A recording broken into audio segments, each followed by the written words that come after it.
Senator, as well. Prime Minister, we're going to... We've also started talking to North Korea directly.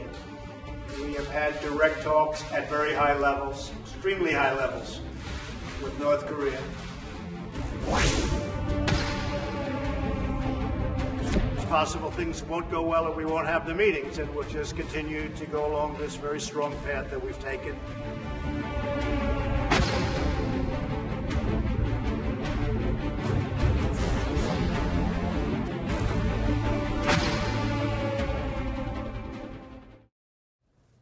네, 허만수 차장, 워싱턴 포스트의 특종 보도로 나온 소식이 아니겠습니까?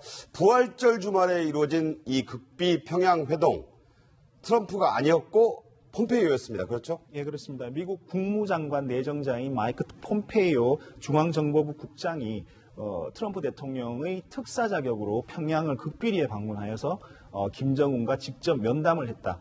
라고 지금 보도가 되고 있고요. 이 보도는 거의 사실로 확인이 되고 있습니다. 네. 지금까지 여러 이제 주변에서는 북한과 미국이 어느 정도 실무 접촉 정도는 하고 있을 것이다 이렇게 생각을 했었는데요. 지금 예상의 이런 수준을 훨씬 뛰어넘는 이런 수준으로 지금 접촉이 이루어지는 것 같습니다. 네.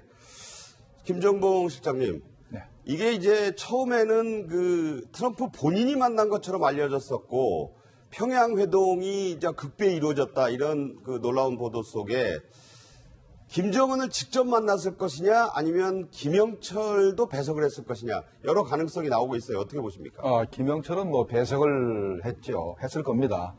근데 이제 북한에서는 비핵화 문제를 얘기할 수 있는 사람은 김정은밖에 없습니다. 네. 이게 너무나 중요한 문제고 민감한 문제이기 때문에 이런 북한의 비핵화 이 플랜에 대해서 이 권위 있고 자신 있게 얘기할 사람은 김정은밖에 없으니까 네. 폼페이오가 만약에 김영철만 만났다 그러면 북한의 진위를 알 수가 없습니다. 아마도 김영철만 만났으면 지난번에 우리 대북 특사단 정의용 대북 특사단한테 했던 얘기밖에 더 이상 못했을 겁니다. 예. 그러니까 김정은을 만났기 때문에 우리가 북한의 진위를 비핵화에 대한 진위를 우리가 좀 파악할 수 있었을 거로 생각이 되고 네네. 아마도 이제 김정은 자신도 미국이 과연 북미 정상회담에 트럼프 대통령이 나올 건가 하는 거 굉장히 의심을 했었어요. 그래가지고 우리가 이제 핀란드에서 1.5 트랙을 했을 때 북한 대표들이 우리 측에다가 네. 과연 정말로 북미 정상회담이 가능할 것인가 자꾸 물어봤다 그랬지 않습니까? 그렇죠. 그래서 바로 폼페이오 특사가 국무장관 내정자가 북한에 갔다 온 다음부터 북한이 적극적으로 북미 회담에 이제 준비를 하는 그런 동향을 보이게 됩니다. 네. 안찬일 대표님. 부활절이라고 하면 미국 시간으로는 3월 31일부터 4월 1일 이 주말인데 이게 이제 시차가 있어서 4월 1일, 2일 우리로 보면 그렇지 않습니까? 그때 김정은이 우리 측 예술단 공연장에 갑자기 나타난 것 그러면서 4월 3일에는 중요한 일정이 있다. 이것도 이제 연결이 다 되는 거예요. 네, 맞습니다. 이제 우리 예술단이 갈 때는 또 평양에 가서도 4월 1일경에 김정은 위원장이 그 공연을 봐주지 않고 4월 3일경에 봐줄 것이다. 이렇게 예측하고 있었는데 4월 1일 날 갑자기 나타난 김정은 위원장이 네. 복잡한 정치 일정이 있어서 내가 오늘 먼저 왔다.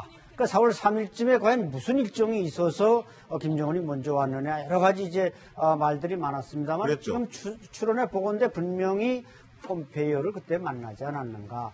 과거 이제 제임스 클래퍼 미 국가정보국장이 평양에 왔을 때도 김영철 정찰총국장이나 이런 사람만 만났지 김정은 위원장을 만날 이유는 없었던 것 같은데 네. 이거는 이제 북미 정상회담이라는 아주 중대한 계기가 있으니까 김정은이 직접 만나줬다. 이것은 과학적인 팩트라고 볼 수 있겠습니다. 네. 신인규 대표님, 1972년이지 않습니까? 그때 이후락 당시 중앙정보부장, 그러니까 CIA 국장과 이제 같은 그런 일을 하는 사람이 평양에 다녀온 뒤에 박정희 당시 대통령의 밀지를 받고 평양에 갔다 왔다. 그런 정도의 일대 사건 아니냐 이렇게 얘기하는 분들이 많아요. 7.4 공동성명을 발표했을 때죠. 그때 이제 이유락 중앙정보부장이 입속에 독약을 품고 갔다라는 전설도 있는데요. 네. 그 정도로 엄혹했던 시절에 이제 갔다는 것은 결국 이제 왜 중앙정보부장이고 왜 CIA 국장이냐.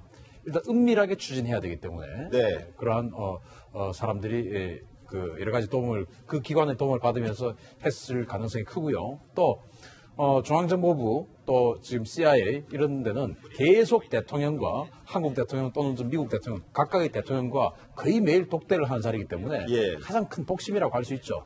특히나 지금 이제 이 미북 간의 정상회담을 앞두고 폼페이오, 틸러슨 국무부 장관이 매파 중에서 유독 좀 비둘기파라고 이렇게 불리는 틸러슨 국무부 장관을 경질을 하고 네네. 자기와 아주 마음에 맞는 폼페이오 CIA 국장을 내정을 했기 때문에 현재로서는 가장 신임을 받을 수 있는 그런 상태다 이렇게 볼 수 있습니다.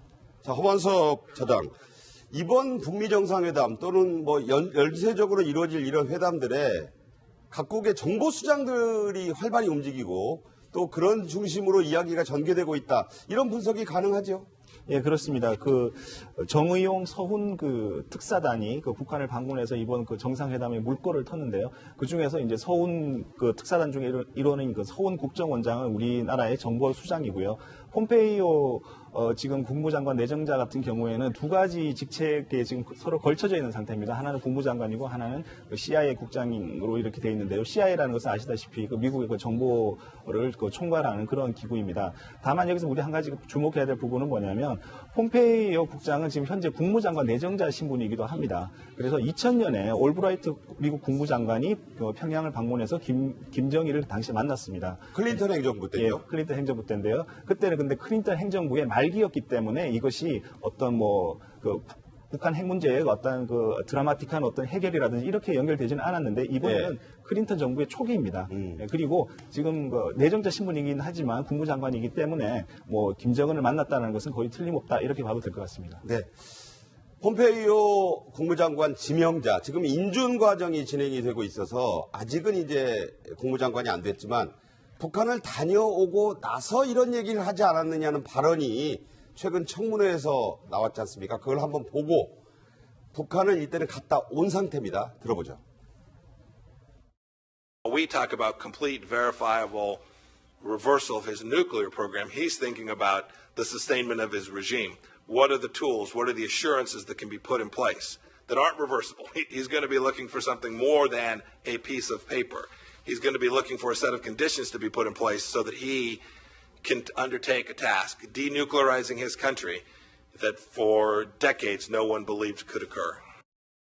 이미 김정은을 평양에서 극비리에 만나고 와서 지금 하는 얘기로 이제 우리가 봐야 되지 않습니까? 여기서 눈에 띄는 대목, a piece of paper, 종이 한 장을 원할 것이다. 이걸 어떻게 봐야 될까요, 김 실장님? 네, 현재 우리가 북한이 비핵화 한다면 한국과 미국 쪽에서 북한에 해줄 수 있는 거는 체제 보장 부분인데 네. 가장 이제 문제가 되는 것이 이제 현재 정전 상태를 종전 상태로 바꾸고 전쟁을 종결 선언을 하고 평화협정을 체결하고 그다음에 이제 미국 간에 수교를 하고 하는 이런 부분입니다. 그래서 현재 단순히 종이 한 장보다 그 이상을 원할 거다 하는 부분 자체가 네. 아마도 이제 수교까지 일련의 이런 과정들을 북한이 원하기 때문에 그런 걸 다 해줘야 되겠다. 이런 얘기를 한 것 같습니다. 네. 자, 월스트리트저널은 이런 보도를 했습니다. 북한이 미국 측에 북미 정상회담이 열리면 한반도 비핵화를 핵심 의제로 삼을 거다 이런 보도했는데 이것은 어떻게 해석해 봐야 될까요, 허 차장? 예, 그렇습니다. 그 한반도 비핵화가 핵심 의제가 될 것이라는 것은 불문가지의 그 사실이고요. 그렇다면 여기서 이제 김정은이 만약에 그 비핵화에 동의를 한다면 그 비핵화의 방식은 어떻게 될 것인가? 네. 과연 포괄적이냐, 단계적이냐, 일거에 다 하는 것이냐, 리비아식이냐, 이런 얘기들이 이제 오갈 수 있고요. 그다음에 비핵화의 대가로서 김정은에게 과연 무엇을 제공할 것인가라는 네. 문제가 발생하는데 크게 두 가지입니다. 첫 번째는 어떤 외교적인 수단으로서 체제 안정을 보장하는 수단으로서 평화협정이라든지 종전선언을 대체하는 평화협정 그리고 북미 수교 이런 게 있을 수 있고요. 두 번째는 이제 북한에 대한 경제적인 지원 이렇게 볼 수가 있습니다. 근데 여기서 이제 우리가 한 가지 주목해야 될 부분은 뭐냐면 이 평화선언과 이 종전협정을 대체하는 평화선언 그다음에 북미 수교 이 과정에서 이 평화선언이라는 것이 과연 어떤 성격이냐 네. 이것이 과연 한미동맹 그리고 지금 현재 그 주한미군의 성격과 어떤 역할 이런 부분에 어떤 영향을 줄 것이냐 네네. 비핵화가 완전히 완료된 건 아니지 않습니까? 이런 상황에서 이런 미묘한 그 갭이 있기 때문에 이런 부분은 우리가 좀 계속 좀 지켜봐야 될 것 같습니다. 네. 저는 이제 이 월스트리트 저널의 원문은 보지를 못했는데요. 만약에 노스코리아라고 명시를 했다면 북한이 이 자기네들의 비핵화에 대해서 핵심 의제로 삼자라는 네. 전향적인 태도라고 읽을 수 저희가 있고 직역을 한 거니까요. 저런 내용입니다. 한반도 만약에 비핵화를. 직역이면 이제 코리안 페닌슐라라고 이렇게 됐다면 그동안 우리가 우려했던 자기네들도 비핵화를 하는 대신 핵 감축 협상을 해서 미군들도 하자. 그렇게 해서 지금 이 주한미군의 어떤 그 핵우산 확장 억제력, 그리고 네네. 핵우산이라고 하는 이 확장 억제력에 대해서 즉 주한미군의 능력과 역할에 대해서도 손을 좀 보자라고 하는 포괄적인 측면으로 본다면 이것을 우리가 조금 더 관심 깊게 지켜보고 경계해야 할 그런 내용이라고 봅니다. 네. 트럼프 대통령은 항상 이 강경하게 측근이 나가면 본인은 좀 한 발을 빼고 또 본인이 강하게 나가면 측근이 조금 한 발 빼는 이런 양동작전을 구사하기로 유명한데 트럼프 대통령 어제 이런 발언했습니다. 들어보죠. We will probably be, depending on the various meetings and conversations, we'll be having meetings with Kim Jong-un very soon. That'll be taking place probably in early June or a little before that. Assuming things go well. It's possible things won't go well and we won't have the meetings and we'll just continue to go along this very strong path that we've taken. But we will see what happens.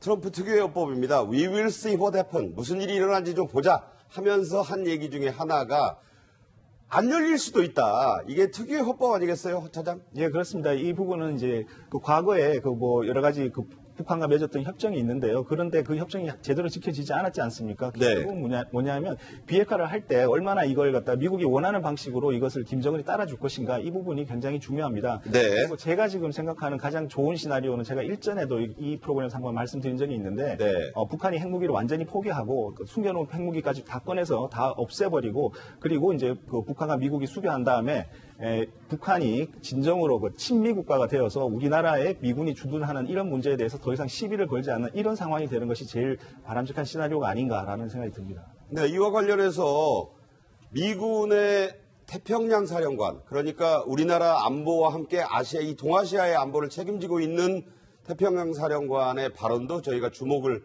좀 해야겠습니다. 들어보죠. The biggest challenge right now, sir, I think is the negotiation going forward and getting some clarity on the situation as to what KJU seeks. We've had some success with the maximum pressure campaign. I mean, we certainly, my job and General Brooks's job, if confirmed, my job and General Brooks's job in Korea, along with the Secretary, would be to present the options across the range of military operations that are possible to continue the pressure. 같은 비슷한 맥락인데 브룩스 사령관과 함께 나는 대통령에게 군사적 옵션에 관한 것을 준비하고 제공할 거다. 어떻게 봐야 할까요? 네, 이게 현재 북한이 비핵화를 한다고 하지만 여러 가지 조건도 걸고 그다음에 이제 단계적으로 하면서 시간을 많이 끌려고 그럴 겁니다. 네. 그다음에 단계마다 상당한 보상을 얻으려고 그럴 텐데 이거는 미국이 원하는 바하고 좀 다르거든요. 과거에도 단계적으로 이렇게 한다고 해놓고 자기들의 과실만 따먹고 나중에 비핵화를 안 하고 오히려 그냥 핵무장력을 굉장히 증가시켰지 않습니까? 그렇죠. 미국이 다시는 속지 않겠다고 하니까 미국 입장에서는 그대로 현재 과거같이 협상을 해서는 안 되겠다. 그러면 북한을 어떻게 하면 압박할 것인가? 항상 만약에 당신들이 비핵화하는 데 있어서 뭔가 성실성이 보이지 않으면 예. 언제라도 공격을 해서 북한의 핵미사일체를 다 파괴할 수 있다. 이런 능력을 보여줘야 되기 때문에 현재 트럼프 대통령도 이제 수시로 이렇게 말하지만은 현재 태평양 사령관 그 내정자가 이렇게 강한 그런 말을 군사적 옵션 얘기를 계속 하고 있는 겁니다. 당근과 채찍을 동시에 준비하고 있다는 것을 계속 알려주는 거죠. 자, 이런 가운데서요. 어쨌든 북미 정상회담이 열린다면은 장소가 어디가 될 것이냐. 이와 관련해서 역시 트럼프 대통령이 아주 의미 있는 얘기했습니다. 숫자를 먼저 제시했고요. 또 미국은 아니다라고 했습니다. 들어보시죠. South Korea is meeting and has plans to meet with North Korea to see if they can end the war, and they have my blessing on that. People don't realize the Korean War has not ended. It's going on right now, and they are discussing an end to the war. So, subject to a deal, they would certainly have my blessing, and they do have my blessing to discuss that. 네, 계속 아베 일본 총리 얼굴이 나오는데 지지율이 지금 27%, 정권 유지가 불가능하다는 그 마의 지점까지 떨어져서 재편 패싱 안 당하느냐 하는 자세로 지금 미국으로 갔기 때문에 상당히 표정이 어두워 보입니다. 자, 이 얘기와 함께요. 자, 먼저 회담 장소 후보지 5곳을 검토하고 있다. 자, 미국도 포함됐느냐? 하와이를 비롯해서 뭐 미 항모상 다 포함될 수 있는 거죠? No, 아니다. 그래서 나올 수 있는 5곳 중에 다시 한번 몽고 얘기, 그러니까 울란바토르 수도를 포함해서 몽골 얘기, 스웨덴 얘기 나오는데 몽골이 왜 이렇게 주목받는 걸까요? 다시 한번.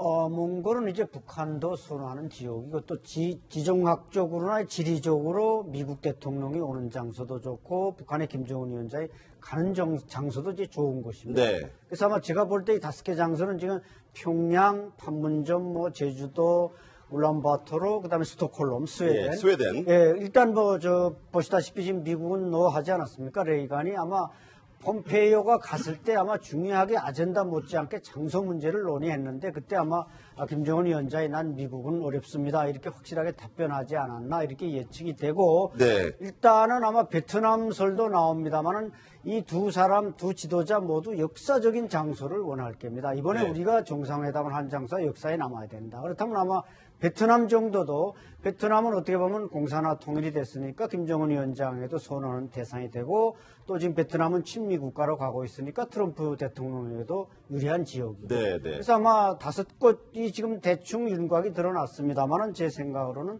베트남도 가능하게 포함할 수 있다 이렇게 예측이 됩니다. 그러니까 안 대표님 말씀대로라면은 몽골과 함께 베트남도 유력하고 스웨덴도 검토해 볼 만하다. 뭐 이런 말씀인데요.